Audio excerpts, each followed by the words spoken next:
در جریان عملیات مهاجر در شهر الماتای قزاقستان یک شهروند تاجیکستان سال تولدش 1995 ساکن شهر ایسور که از سال 2017 از این جانب شعبه وزارت کارهای داخلی شهر ایسور برای صادر کردن جنایت سنگین بداخلاقی شهوانی نسبت به نابالغان تحت جستجوی بین المللی قرار داده شده بود دستگیر کردند.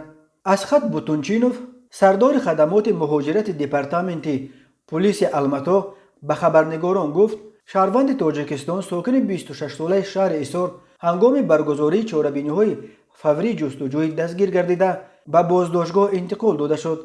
معلوم شد که او سال 2017 از جانب مقامات میلیسه ایسور برای صادر کردن جنایت بداخلاقی نسبت به کودکان بر اساس قسم دوم ماده 141 کودکس جنایتی تاجیکستان جستجو می شود. مسئله استرداد او طبق سازشنامه‌های بین المللی حل و فصل خواهد شد.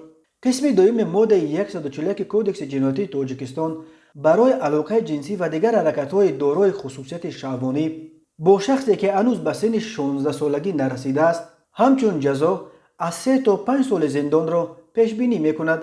عملیات مهاجر در سراسر قزاقستان 7 ایون آغاز یافته تا 16 ایون دوام می‌کند.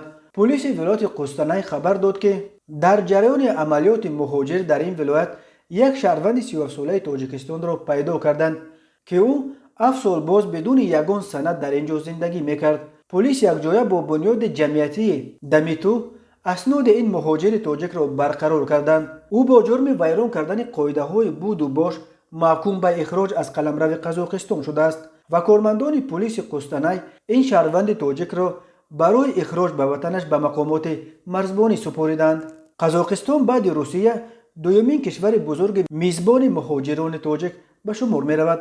بنا به حسابها در قزاقستان بیش از 50,000 مهاجر تاجیک کار و زندگی می کنند.